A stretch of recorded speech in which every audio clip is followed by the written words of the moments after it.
Hello friends and welcome to today's live stream. I haven't done one of these in a while. Hope you guys were able to join me today.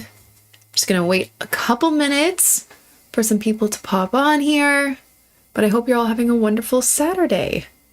Okay, we got our chat there and we're ready to go.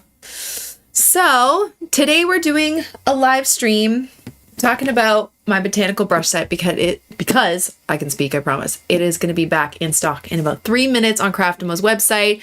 We had oh my gosh, I can't speak today. Such a successful first launch of these brushes. I can't speak. I'm really tired, but they're back in stock and I wanted to chat about them and kind of give another demo, which I've done in the past. They're just a lot of fun. Hi everyone, welcome. Hello to you in Alabama, the Philippines. Hi to you in California. Welcome, welcome everyone. Okay, so like I said, we're going to be looking at the botanical brush set. This is my second brush set from Craftamo. More geared towards using them for flowers, but I've been using them honestly for tons of other things. I will show you which is my favorite brush in the set. I've been using it constantly. That's upside down.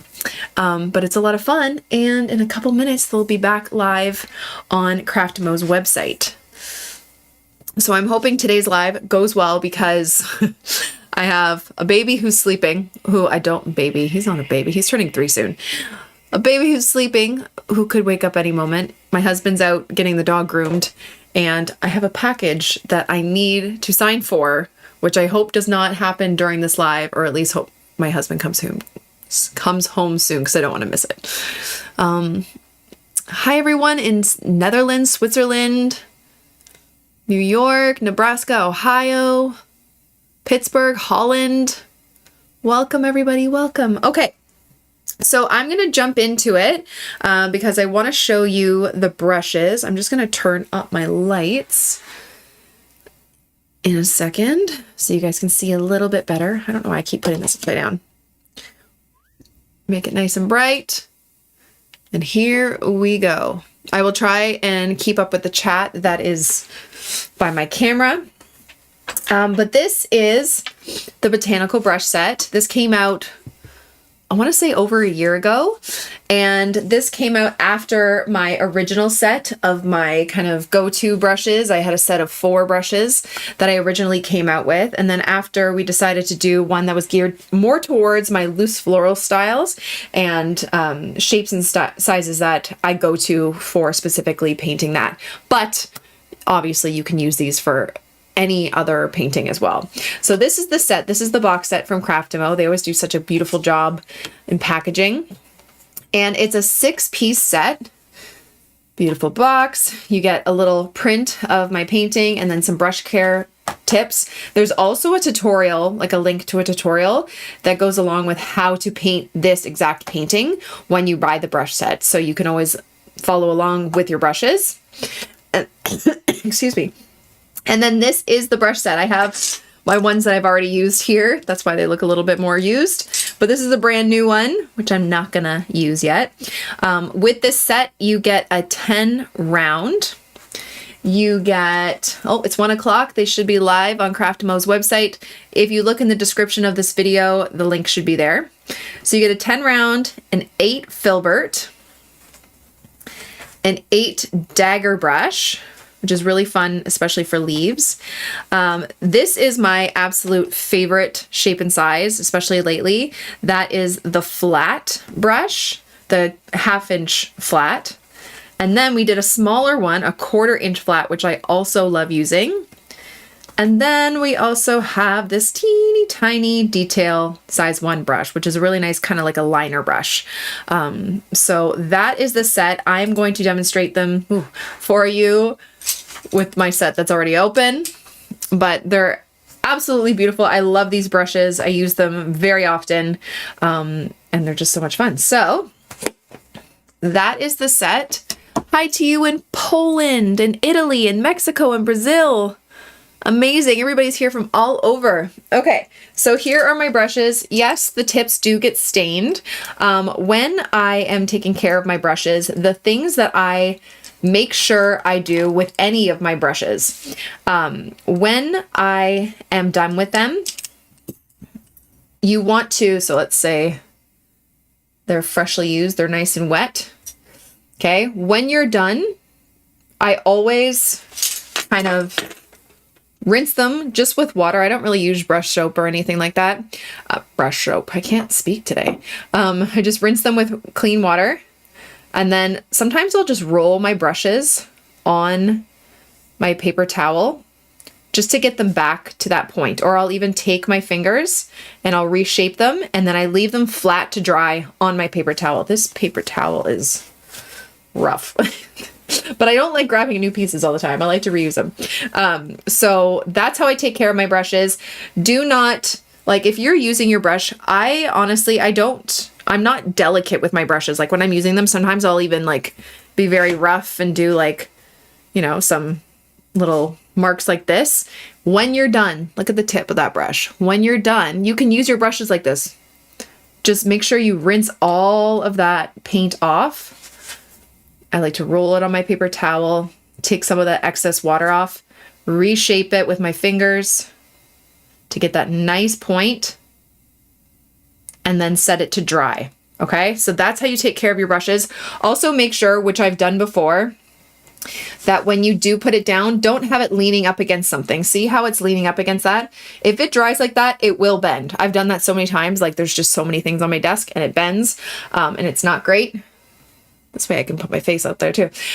So that is how I take care of my brushes. Make sure that they are nice and well cared for because they will get damaged and they will not last if you do not take care of them. The other ones aren't like, you can't do too much with them, but I will always just kind of, you know, run them on my paper towel and leave them dry flat on my paper towel. Do not, once you're finished using them, if they're like still sopping wet, put them in a cup this way, because what happens is the water will seep into the ferrule and get trapped in there and it will loosen the glue that holds the ferrule to the handle and then the bristles to the ferrule. If you've ever had a ferrule that's kind of popped off, it might be because you're not, you know, letting it dry flat. If you can have it suspended upside down, there are like little contraptions. You could do that, but you don't need to. You can just lay it flat. So that's how you take care of your brushes. Then I have little pencil shavings everywhere. Excuse me. I've been using a lot of pencils lately. Okay. Emma has a couple of videos on watercolor pencils. I do. Do you teach anything about watercolor pencils? Yes, I do. I have, if you look up my name, if you're ever looking for a video to see if I've done something like trees or plants or watercolor pencils, if you type in my name on YouTube, like Emma LaFave, and then write watercolor pencils, all of my videos will pop up regarding to those words. I can make sense with my mouth today, I promise. Okay, so I'm going to demonstrate how to use the brushes now. I just have this piece of paper. This was a thing that wasn't working out the way I wanted to, although it doesn't look bad now. Maybe I'll finish this as something later. Do I have another piece of paper? Sometimes I like to use the back of my papers. If it's not something I care too much about, it's fine. I'll use this anyway. Okay. So like other watercolor brushes, the round, obviously, you just use normally how you would. This is probably the most common. I like the size 10. It's really versatile. You can make really thick lines. You can, ooh, you can't see me. You can make really thick marks. You can make really thin marks, nice and thin, just by changing up the pressure. Okay, this was my go-to for my loose florals in the beginning. I've learned a lot since then, but it's still, I find, one of my brushes that I'll go for my loose florals between my round and my flat, which I'll show you. But you can just paint so many different things with a round brush, I find. So like tulips, I find I go to for this brush.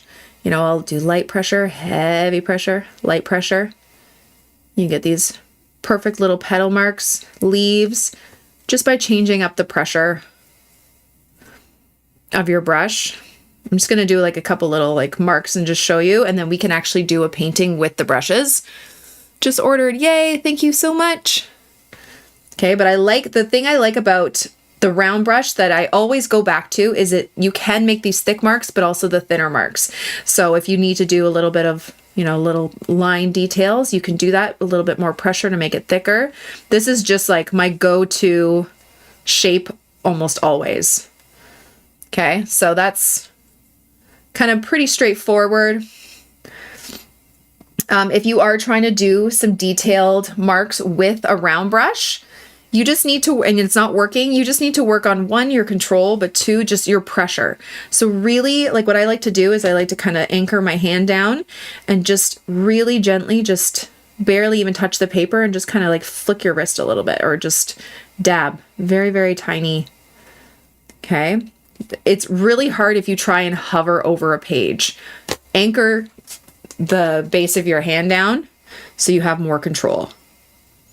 Okay. So that's the round brush, pretty straightforward. Filbert brushes have also been fun to use. I thought they were going to be my go-to, but they didn't end up being my go-to. I'll show you after, but they are fun because if you look at the shape of a filbert is flat when you turn it to the side, but then it has a really nice round tip like an effortless petal. I can speak. Okay, so it makes the marks for you, which is a lot of fun. So let's grab some purple. Let's change it up here. So with any new brush, anytime you're learning to paint with a new brush shape or size, I always like to make marks first. I just like to see what it does. Just placing your brush down, heavy pressure, light pressure, sideways. Because this brush is flat, you can make these really tiny lines. Okay. I like to hold it different ways, do lines different ways to see how it feels in my hand. And then you can also apply more pressure on its side and get those thicker lines, almost kind of like a round brush. So you can get petal shapes and leaf shapes just by holding it on its side. So one flower that I find I use a lot with this brush is like a daisy or even a sunflower. So let's grab some brown,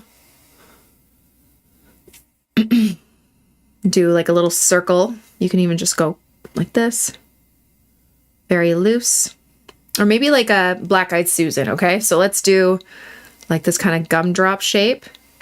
Then effortlessly, because this is like a rounded petal shape, I'm gonna grab some yellow, flip it on its side, and just apply a little bit of pressure.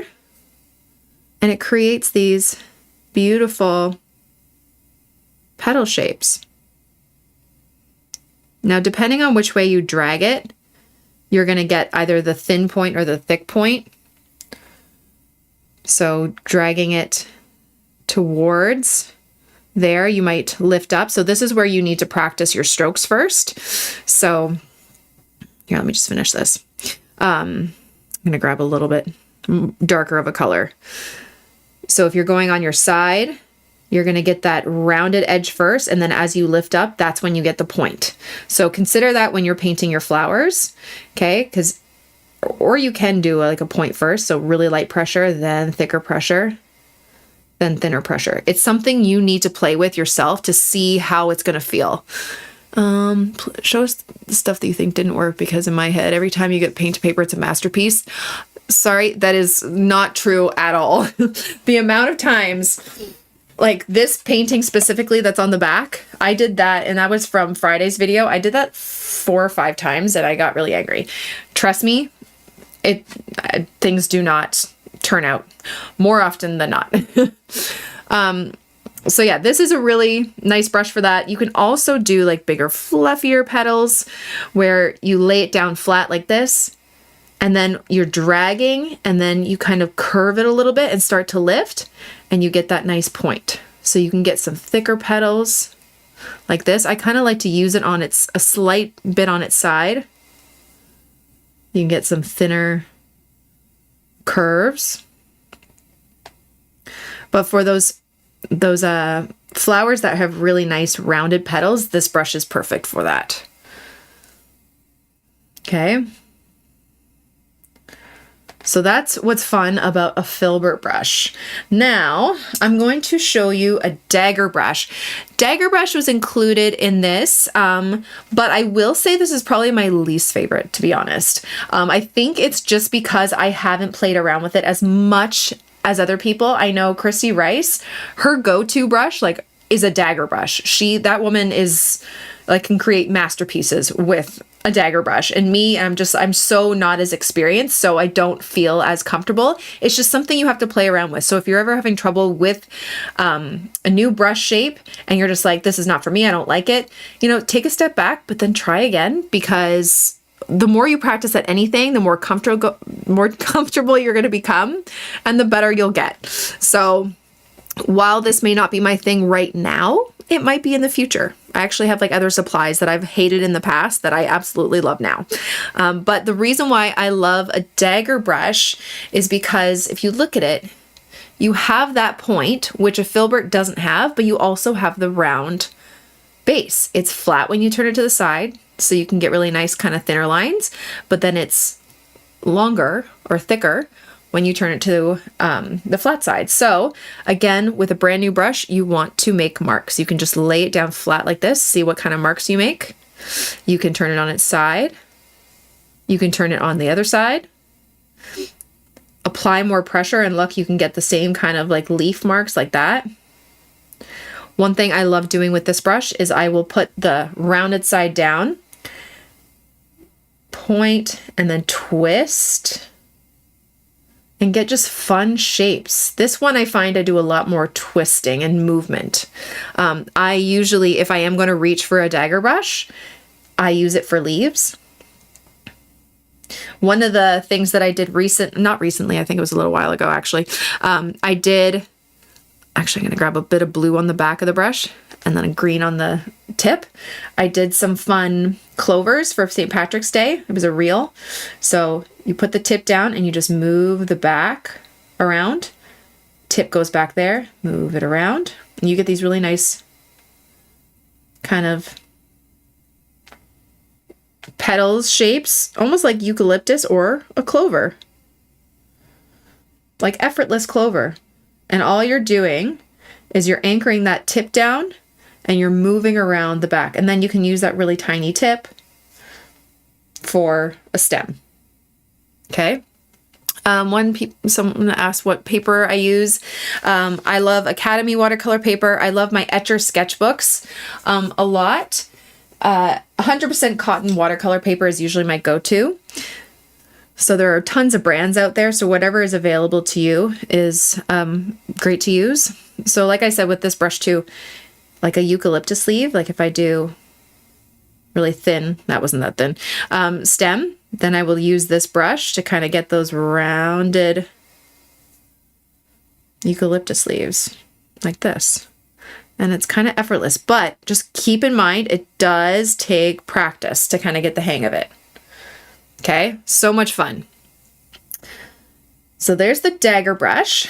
And then my absolute favorite for florals lately has been my flat brush, which you look at it, you probably don't think that it's great for a flower, but I love it. So this one is the 1/2 inch. And I'm gonna grab some pink. And the way I like using this, again, new brush, always make your marks first, see what it does when it's flat, right across, see what it does on its side. Maybe if you hold it like total vertical or on an angle with just one corner touching, more pressure. There's so many things to try, okay? Always do a bunch of marks before you start with a new brush. But the way I love to use this one, similar to a Filbert, but I find it doesn't give as round of an edge. It gives it a bit more of a geometric shape where it's just kind of like a little bit more structured, which I like the best. So I will put one corner down, so not flat, but one corner down, and I'll give light pressure, heavy pressure, light pressure, bring it up. And it just gives this more structured square type petal. If I want it to be thicker, That's not a eucalyptus leaf. Okay. If I want to give it a little more pressure and I can, you know, put it together, I can make a bigger petal like that where it's a little bit flatter. And then you can make them thinner just by maybe doing one stroke or two strokes. I don't know. I just like the tips that you get. It's not so rounded. It looks a little bit more organic to me, but that's just me. I'm going to wash some off and I'm just going to let it do its thing. I don't know. There's just something about it. I find it's actually pretty easy to use. I don't use it flat though. You'll never see me really using it flat. Always kind of on its side a little bit. Okay, and the more you put it on the side, the thinner you get. A little bit more of an angle, the thicker you get. This brush was introduced to me, or this shape for florals was introduced to me from my friend Jillian Boone, who's also a watercolor artist, and she has a YouTube channel. She does incredible florals, and she is a wizard with a flat brush. You definitely check her out, Jillian Boone. She is amazing, but this is kind of like my go-to for that. So you can even do, let's see, maybe another kind of like sunflowery daisy. So similar to that, but not as rounded. I would go tip down, lift. Same kind of thing.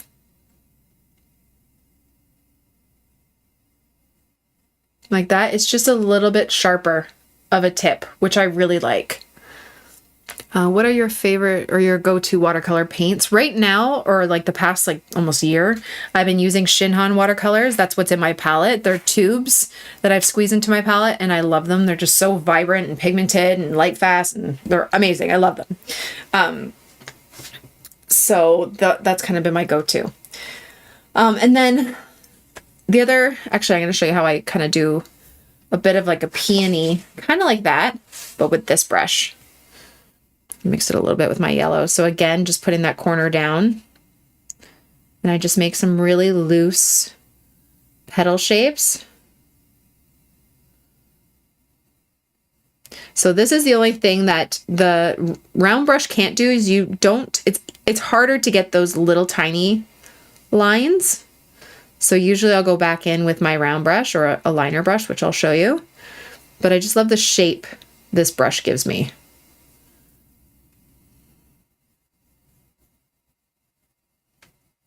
Like that. And then if I had to, I could go back in with my round brush and just do some tinier lines like that. Okay. And then lastly, we have this detail brush, which is a nice kind of liner brush for those tiny, tiny little details. You can get like the thinnest lines with this brush. Like, look how tiny those lines are. And then I just kind of use them for like little dots. I do little detailed marks. It's always good to have a really tiny detail brush. And that's kind of what I use this for. But obviously you can, try and make thicker lines with it if you wanted to. New to watercolor, I've watched your beginner tutorials. I still cannot do flowers, so I'm practicing. It does take time. Takes lots of time. How do I order? There is a link in the description of this video to go get your set.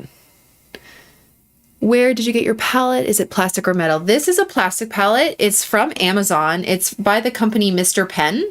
I've had a bunch in the past that I've used from Amazon that were much cheaper. I'll show you. Hold on. I have like an overflow of palettes next to me. I can't get them out. I need a better storage system here. Come on. All right. Well, this one is the one where all the paints have fallen out. Most of my paints have fallen out. This is sad.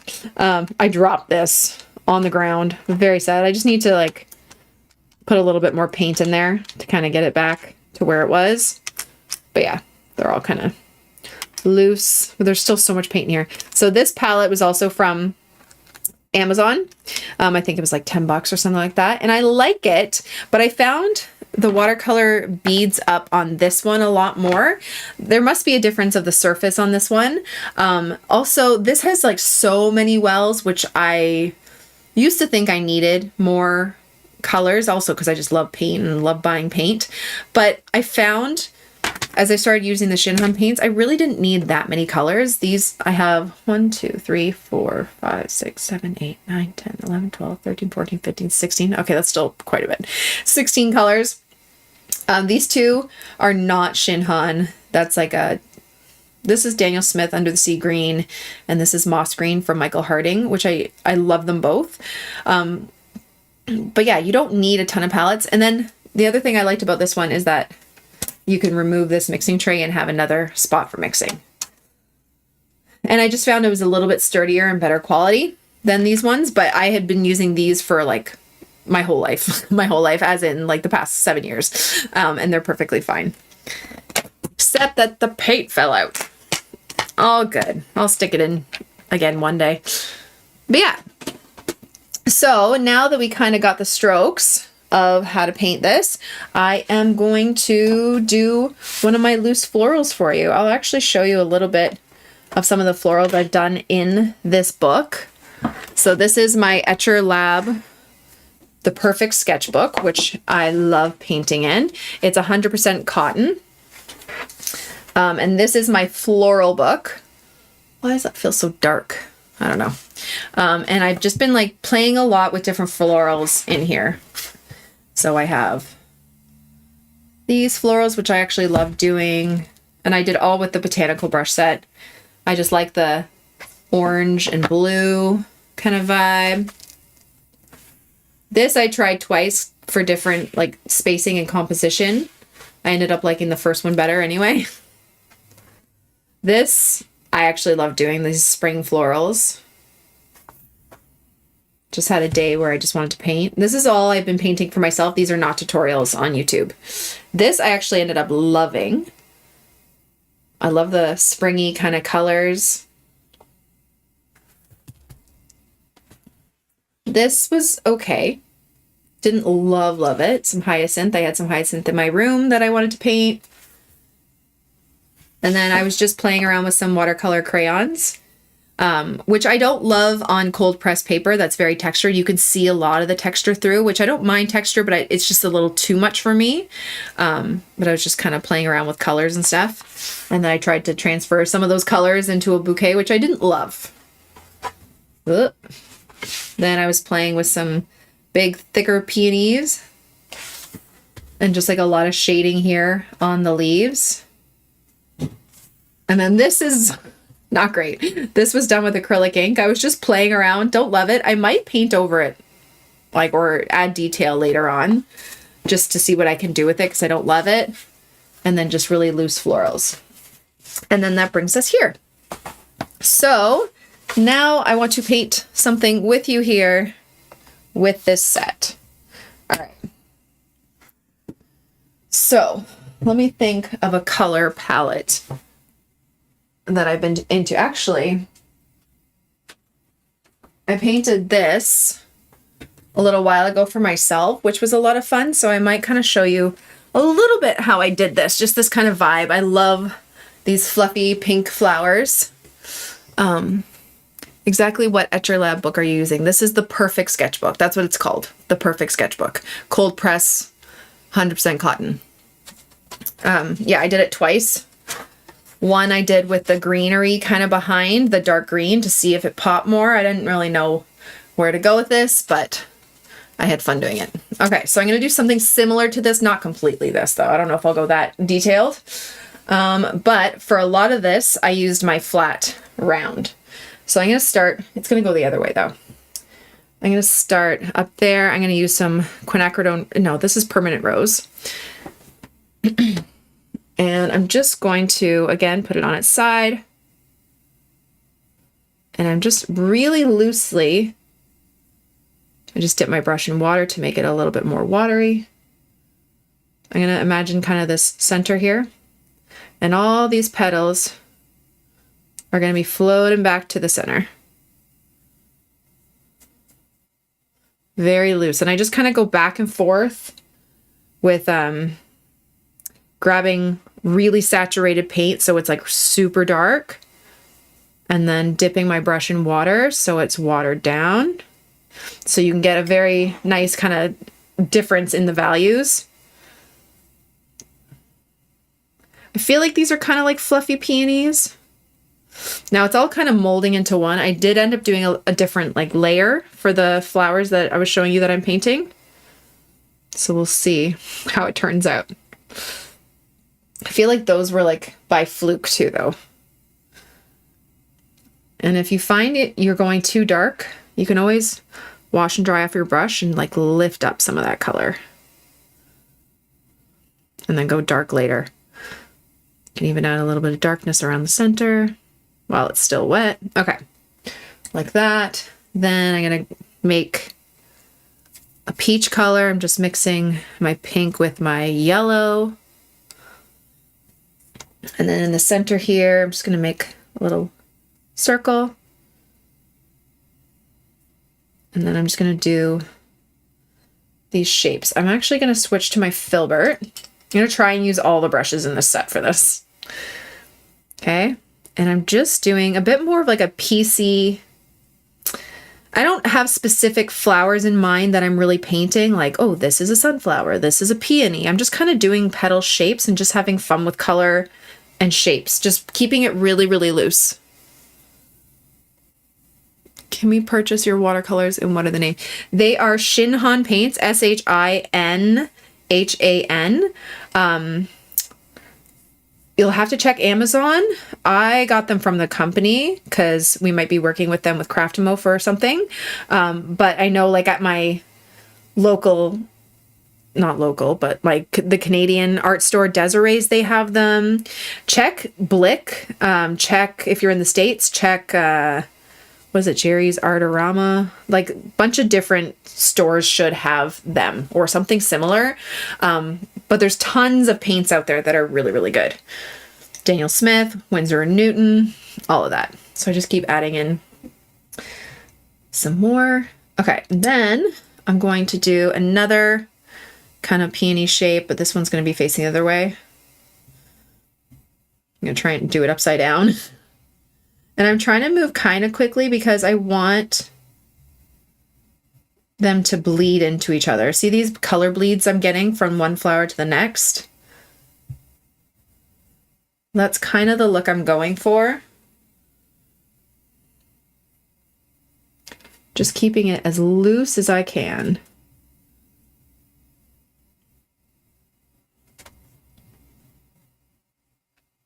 And hopeful. Okay. Then while it's still wet, I'm going to grab my Dagger brush.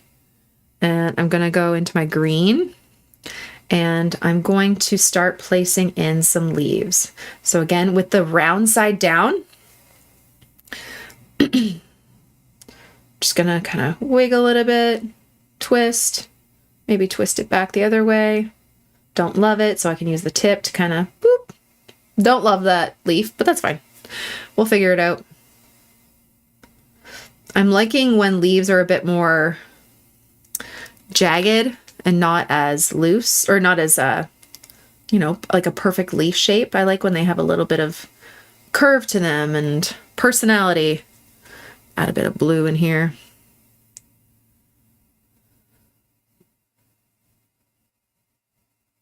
And as much as I'm not as good with a Dagger brush, it does help it to be less perfect because I'm not as skilled with it. So I think it's a nice addition to have. It's amazing how you do the same painting twice. Kind of. It was like in the same moment, so I felt like I could kind of replicate it a little bit. It's not exactly the same. Okay, there's too many leaves over there. It's looking a little weird. I'm going to add a little light one here. I need another peony or something. Let's try a peony with this. Boop. Just making a circular shape. Maybe grab a little orange. Do another bud there somewhere. Grab a little bit more pink. Tap it. I don't know. I'm going to grab my round brush. Do a little bit of greenery at the bottom. So with these specific kind of flowers, like this style, I like to move quickly, like I was saying, so I can get those really nice bleeds where all the colors are kind of bleeding into each other. Because when you have watercolors that are all still wet, they bleed into one another, right? If you don't want them to do that, where they mix and stuff, you have to wait for things to dry. So I like the look of this, but it's totally up to you and your own preference of what kind of look you want to go for. And then sometimes it does dry before you're able to really make it bleed the way you want to. So I'm just trying to be so loose. I feel like I don't love the two flowers down here, but that's okay. I'm going to do another flower shape over here.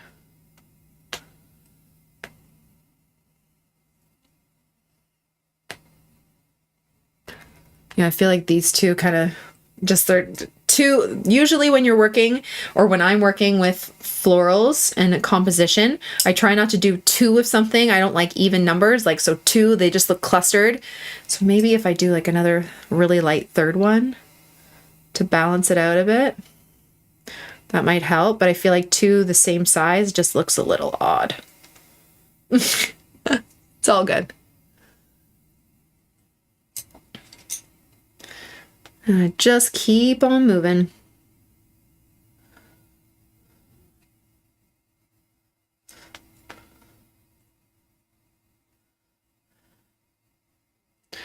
Like that. Need some little bits of leaves over here.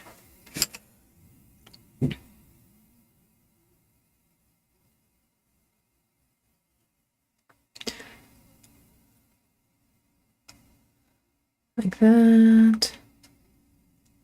And I'm just trying to fill up some space that looks a little loose.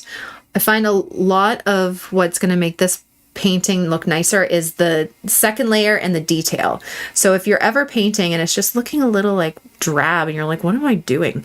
Keep going, finish it. Okay, do not leave your painting unfinished. There's always an ugly stage, like always. And you don't know what it's going to look like until you finish. A way that I like to kind of add more leaves so there's frames around the flowers without them being overpowering is making them really light. So like here, and then kind of just tapping some colors in. Trying to do some smaller leaves as well. Just being so loose with it.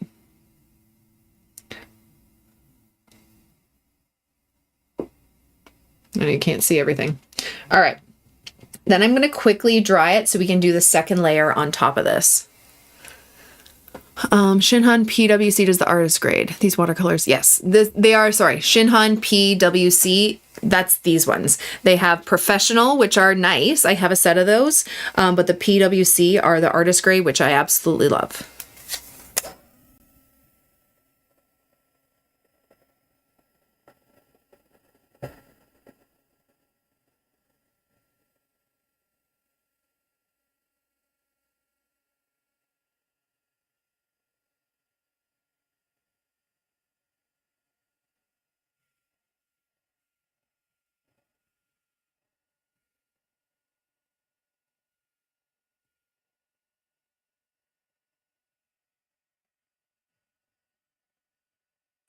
All right. Thank you, Sandra. That's so nice. What blue do you use to mix for green leaves? I usually use my phthalo blue, but you can use any blue. Try different ones out. Okay, so now that these are dry, I'm going to go back in with a second layer to create more petals. So I'm just going to go back over here. Did I get my package? Thank you. Oh my goodness. Sorry. It's okay. No, I'm apologizing to everyone else for screaming yay. Oh, okay. Sorry. Thanks. Everything good? Yeah. Oh, can you take the monitor? I won't be that long, but just in case. Yep. Thanks. Bye. Bye. Are Shinhan similar to Paul Rubens? I don't know. It's hard to like. I don't know. Yeah, I mean the quality, like this is the thing is I haven't tested a professional brand of watercolors that I don't like. Like, so I used to use a lot of Winsor & Newton professional watercolors, and that was my go-to just because that is what I had. I had tested some Daniel Smith, but the only reason why I did not, expand on that set is because I already had a full set of the colors that I wanted from Winsor & Newton because they were gifted to me. Then Paul Rubens had sent me a bunch of professional watercolors, which is why I have those, but I also love them and I would put those in my palettes as well. So the reason why I'm using Shinhan is because I was working with something with them and I created this palette, and it's just ended up being my go-to palette just because I like the colors that I have in here and the, smaller amount of colors, believe it or not. But I wouldn't say either or are better. They're like, if you swatched them all in front of me and said there was a mix of all of them, I would not be able to tell you. They're all wonderful. Daniel Smith, Winsor & Newton, Shinhan, Paul Rubens, Michael Harding is beautiful. Sennelier, like there's so many different ones. Like if it's a professional brand, you can't go wrong, in my opinion. But is your France trip closed? Yes, France is, but I have a Spain trip, which I believe is also in the description. That's coming up in September. So if you're looking to go, there's still only like a few spots left. So I would get on that before they sell out. Spain's going to be absolutely incredible. We're going some fun day trips. Like the beaches look amazing. We're going to like an old movie set, like a Western movie set in the desert, like just so many cool things. Okay, so see how the layers just kind of bring it to life. It's still not done because there's more detail that I would do. What I've been doing lately with a lot of my my leaves are some darker kind of outlines. I just like the way it looks, but it's totally up to you. Like, see these dark outlines? I've just been having fun with that. It's a stylized choice. You don't have to do it, but I love it.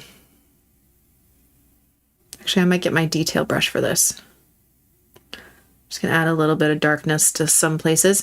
So my go-to colors and what's in this palette. I feel like I did a video recently on this palette that I use, but I can't remember. So let's see if I can remember what's in my palette.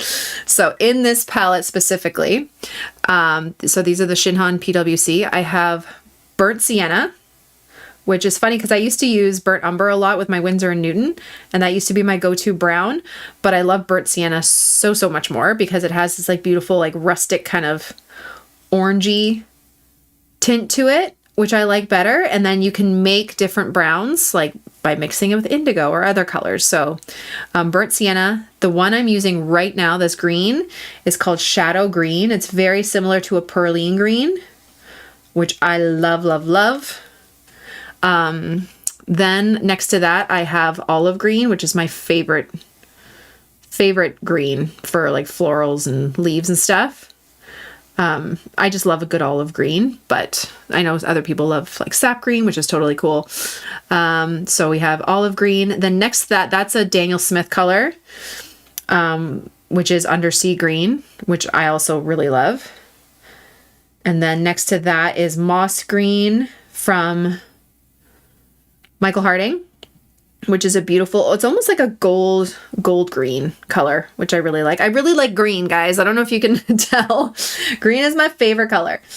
And I do a lot of leaves and botanicals, so it makes sense, right? Then Moving away from that, I have indigo, which I use very, very often for mixing especially. Like I like it on its own, but I use it mostly for mixing colors. And then next to that, I have Prussian blue, which I do enjoy. I don't find myself using it all that often, but I do like it. And that one like really like blooms nice and big, which is kind of cool. Then I have ultramarine, which I always have to have in my palette. This is the phthalo blue, which honestly I don't usually use on its own. I usually mix it with my olive green to get more of like a run-of-the-mill kind of green. And then this is called pale blue. A lot of people ask about this color. I don't like, I mean, I use it sometimes, but it's not like a lot of people want it and they can't find it, but it's, I mean, it's okay. I mean, I love it. I don't find myself using it all that often, to be quite honest, but that's just my work. I don't use it as often as maybe other people would be using blue. So it's not a must in my palette. It's just there because I was testing it for a collaboration kind of thing. And then lavender, which I love. I think this is like a dioxazine purple of some, or permanent violet, permanent rose. I want to say primary red. I think that's the name. I don't know. It's like a good red, yellow ochre, and then like a primary yellow. And that's, I think those are the colors in there. I'm with you. I've been painting for 5 years and slimmed down my palette. Yeah, I find it's almost easier when you work with less colors. Okay, I'm going to add some yellow to the centers here. And then we will add some more texture and stuff on top. Okay, so I'm going to dry this again quickly.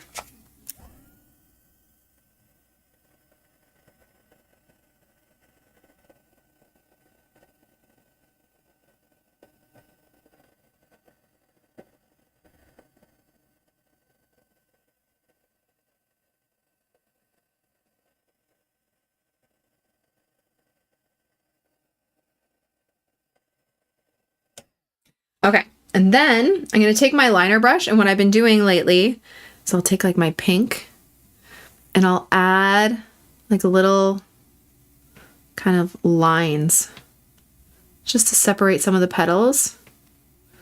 Just a little bit, not like anything crazy detailed or anything. They don't have to be, just a little bit, just to show some folds in the petals, a little bit of movement maybe.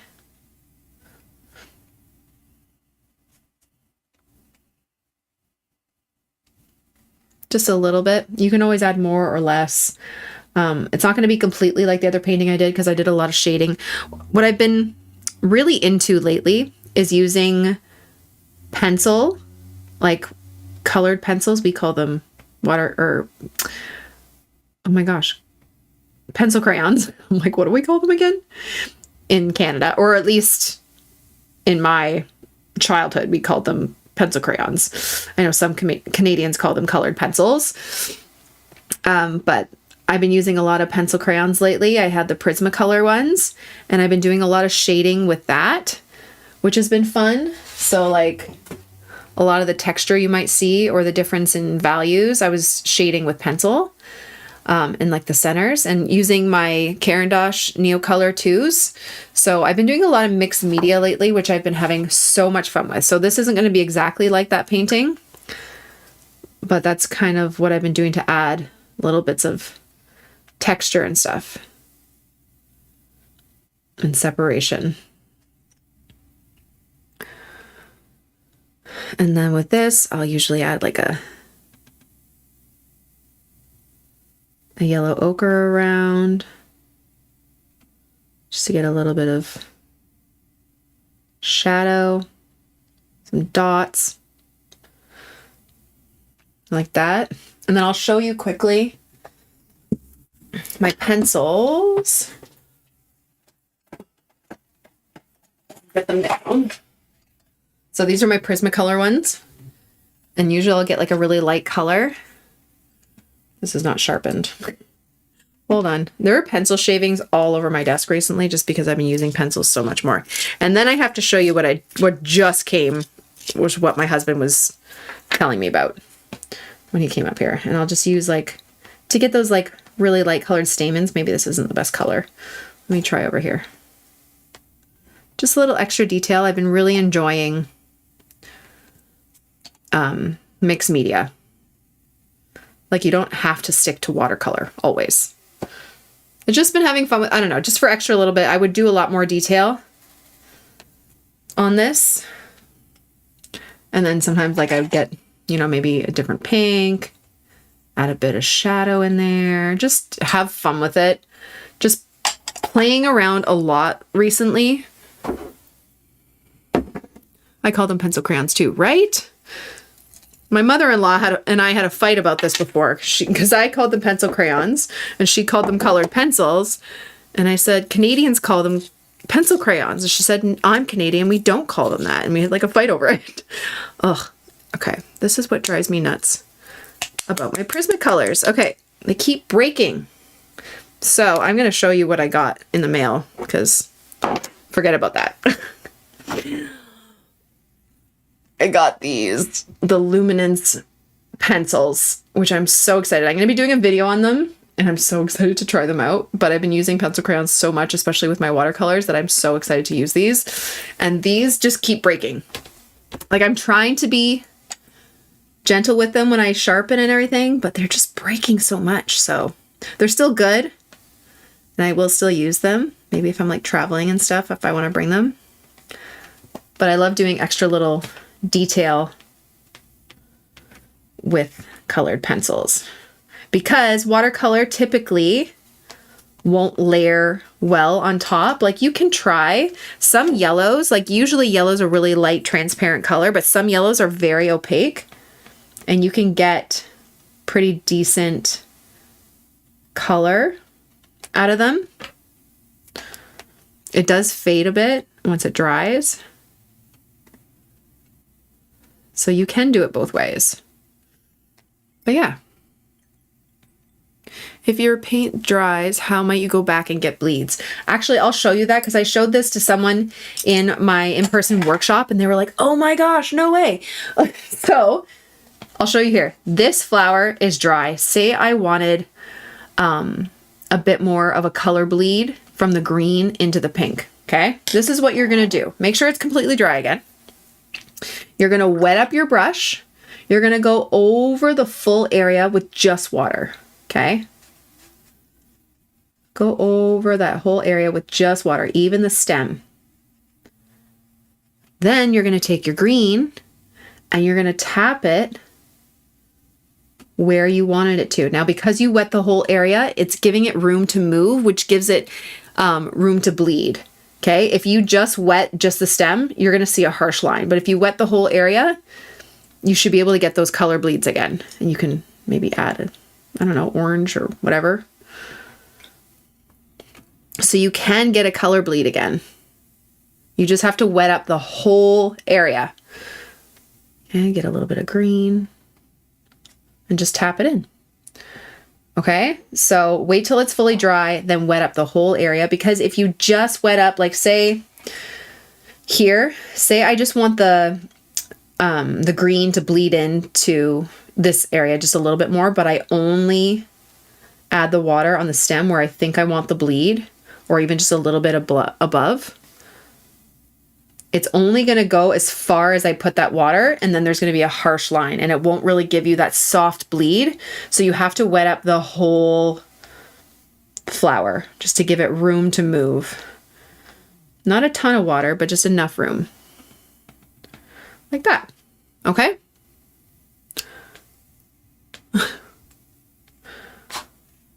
I just got the poly pencils from Faber-Castell. They're amazing. I was looking at those ones too. What the heck? Okay, you gotta love when people are crazy in the comments. Okay,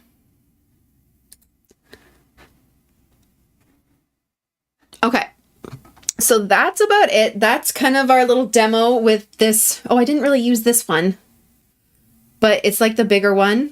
You can always use it for smaller buds. Like, look, it's perfect for like the smaller buds. Just put it on its side. I love that kind of more square shape.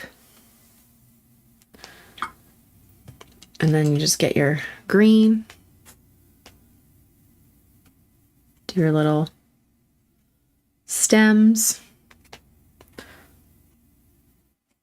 There you go. Okay. So that's that. Those are the brushes. I hope you guys enjoyed it. So this is the set. Once again, you get that little card, which is somewhere, which has the tutorial information on the back so you can learn how to paint this. And then you have the 10 round, 8 Filbert, 8 Dagger, 1/2 inch flat, 1/4 inch flat, and the detail brush. So if you are interested in buying them, they are back in stock on Craftimo's website right now. There are limited quantities, so if you are interested, I get them sooner than later, just because they do sell out. The last round sold out pretty quick. So if you are interested, grab yourself a set. Your brushes come with a brush cleaner. Do you recommend that? You don't have to. I will be quite honest, I don't use the brush cleaner. I use water, just clean water. Even sometimes I don't use clean water. But some people do really love the brush soap that you can, it just takes off some of the, it won't take off all of the pigment. So these are pretty dark. The colors of the bristles, they're pretty stained. It won't remove all the stains. It will remove some of it, but not all of it. So they will kind of remain stained. I am working on another brush travel set, which I'm very, very excited about. And I have changed the color of the bristles, which I'm very, very happy with. And they're going to be completely different than these brushes. So it's good to have these, but the ones I'm coming out with are a travel set, which are so exciting. I might give a sneak peek later on, but I'm still in the sample stage. They're going to be so much fun. But these are like my go-to for not like I just said, florals, but also other paintings. I'll actually show you. I did a painting in my mixed media sketchbook. Actually, I did this last night, which was fun. But I did all of this with the flat brush and then the detail with the colored pencils. But the pears I painted with the flat brush. So I absolutely love doing this one. But yeah. Okay, let me just flip around face cam. Do you know if shipping to Europe is crazy? I have no idea. I really don't know shipping costs and stuff depending on where people are. Nice seeing people from all over the world supporting artists. I know, right? I love this community. I already have this set and thought, love the video, love my brushes. Oh, yay. Well, thank you, Phyllis. I'm so glad you love them. But yeah, so that's about it. My son's going to wake up any minute, so I got to get going. Then I'm going to take them for a play date. But I will be doing a review on those pencils, which is going to be fun and exciting. I really want to just like secretly open them after this before I have to go and tackle the kids because I've been dying for this. We'll be first in line for your travel set. The travel set is going to be, I'm going to have to show you a sneak peek of what they kind of look like. I haven't come up with all of the shapes and sizes that I want yet. I have to show you. I have to show you. I'm so, like, I love the color. Okay. So I don't know if you can see this. Wait, focus. Look at the bristles. They're like gold and brown. And they're just as snappy. They are so soft. But like, this travel set is going to be amazing. I'm very excited for that, especially since I'm going to be doing so much traveling with UpTrek. I'm very, very excited. So yeah, that's about it. What's in the mixed media sketchbook? Those are things I'm just painting for myself, but I am going to do a sketchbook tour soon of maybe a bit of that and another one that I've been doing. So yeah, hope you guys enjoy the day, and I will see you on Monday for another video. I think, I can't remember what video it is. It might be an iris. I think so. The like very loose iris. It's going to be fun. So I hope you guys enjoyed it, and I will see you soon. Bye everyone.